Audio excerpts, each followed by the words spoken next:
கொலை வழக்கில் தேடப்பட்டு வந்த ரவுடியை சுட்டுப்பிடித்த போலீஸ். காவலரை வெட்டிவிட்டு தப்ப முயன்றதால் துப்பாக்கிச் சூடு. திருவாரூரில் நடந்த அதிர்ச்சி சம்பவத்தின் பின்னணி என்ன பார்க்கலாம் இந்த செய்தி தொகுப்பில்.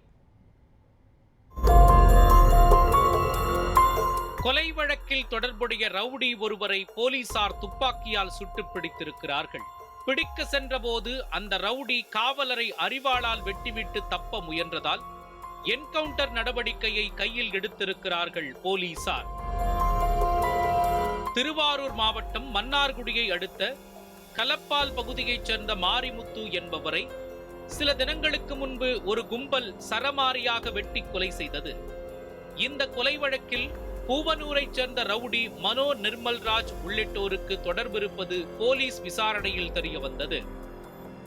ரவுடி மனோ நிர்மல்ராஜ் பூவனூரில் பிரபல ரவுடியாக வலம் வந்த ராஜ்குமாரின் நெருங்கிய கூட்டாளி ஆவார். நீடாமங்கலம் இந்திய கம்யூனிஸ்ட் கட்சி முன்னாள் ஒன்றிய செயலாளர் நடேச தமிழார்வன் என்பவர் கொல்லப்பட்டதற்கு பழி தீர்க்கும் விதமாக கடந்த 2023ஆம் ஆண்டு ரவுடி பூவனூர் ராஜ்குமார் தமிழார்வன் மகன் ஸ்டாலின் பாரதி தரப்பினரால் படுகொலை செய்யப்பட்டார். ரவுடி ராஜ்குமாரின் கொலைக்கு பழி தீர்க்க அவரது மனைவி தூண்டுதலின் பேரில் ஸ்டாலின் பாரதியை கொலை செய்ய ரவுடி மனோ நிர்மல்ராஜ் திட்டம் தீட்டியதாக கூறப்படுகிறது. கொலையை நிகழ்த்த பணம் திரட்ட வேண்டி வழிப்பறி செய்ய திட்டமிட்டு நேற்று ரவுடி மனோ நிர்மல்ராஜ் உள்ளிட்ட 5 பேர் ராஜ்குமாரின் சமாதி அருகே கூடியிருப்பதாக போலீசாருக்கு ரகசிய தகவல் கிடைத்துள்ளது.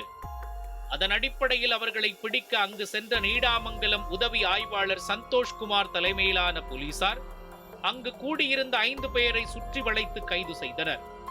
ஆனால் ரவுடி மனோ நிர்மல்ராஜ் மட்டும் போலீசார் பிடியில் சிக்காமல் அங்கிருந்து தப்பிச் சென்றதாக கூறப்படுகிறது. இரவு 7 மணியளவில் நகர்பகுதியில் பதுங்கியிருந்த ரவுடி மனோ நிர்மல்ராஜை உதவி ஆய்வாளர் சந்தோஷ்குமார் தலைமையிலான போலீசார் சுற்றி வளைத்து கைது செய்ய முயன்றனர். அப்போது தான் மறைத்து வைத்திருந்த அரிவாளால் காவலர் விக்னேஷ் என்பவரை வெட்டிவிட்டு மனோ நிர்மல்ராஜ் தப்பியோட முயன்றார். அவரை எச்சரிக்கும் விதமாக ஒருமுறை வானை நோக்கி துப்பாக்கியால் சுட்டுள்ளார் உதவி ஆய்வாளர் சந்தோஷ்குமார். ஆனால் அப்போதும் ரவுடி மனோ நிர்மல்ராஜ் நிற்காமல் போட வேறு வழியின்றி அவரது வலது காலில் துப்பாக்கியால் சுட்டுள்ளார் உதவி ஆய்வாளர் சந்தோஷ்குமார். அங்கேயே சுருண்டு விழுந்த அவரை போலீசார் கைது செய்து சிகிச்சைக்காக திருவாரூர் அரசு மருத்துவமனையில் அனுமதித்தனர். ரவுடி மனோ நிர்மல்ராஜ் வெட்டியதில் காயமடைந்த காவலர் விக்னேஷும் மருத்துவமனையில் சிகிச்சைக்காக சேர்க்கப்பட்டார்.